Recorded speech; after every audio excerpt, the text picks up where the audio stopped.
Ako nga pala si Carlo, ang tawag nila sa akin Daddy C. Isang maliit na negosyante pero may malaking pangarap. Kaya nga pala ako nagluto ng gatas at maaga din kami nag-deliver. Dumarami na nga pala ang ating mga walk-in customer umaga hanggang gabi kaya maaga tayo na sold out.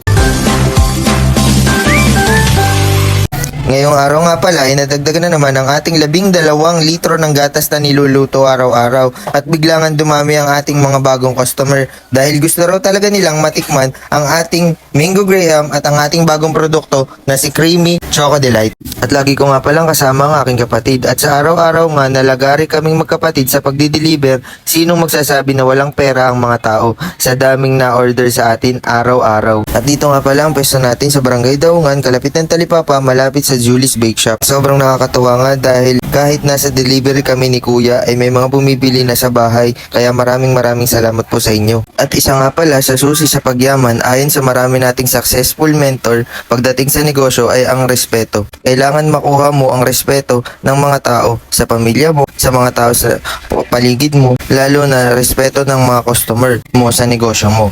Don't stop earning, don't stop learning, don't stop dreaming.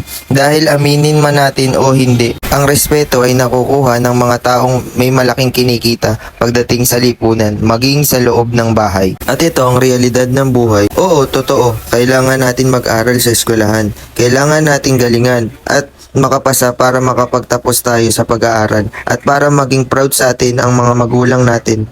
Pero ang totoo, pagkatapos natin makapagtapos ng pag-aaral, doon pa lang tayo magsisimula para pag-aralan ang totoong hamon ng buhay bilang isang tao. Kaya sa totoong laban, dapat mas galingan mo, dapat mas talinuhan mo. Gawin mo ang mga bagay na hindi kayang gawin ng karamihan, kasabay ng pangmalupitan mong diskarte sa buhay. Kaya kung gusto daw nating yumaman, dapat daanan natin lahat ng pagsubok sa buhay. Dapat daanan natin ang right way ladder to success dahil walang shortcut way para maging successful. Dahil lahat ng hirap at pagsubok ang magiging matibay na pundasyon natin tungo sa totoong tagumpay sa ating negosyo at sa totoong hamon ng buhay. Kaya maraming salamat po Mauban sa pagsama at sa pagsuporta sa ating Momenting Negosyo. Hanggang dito na lang po muna ang ating video. Salamat po sa panonood.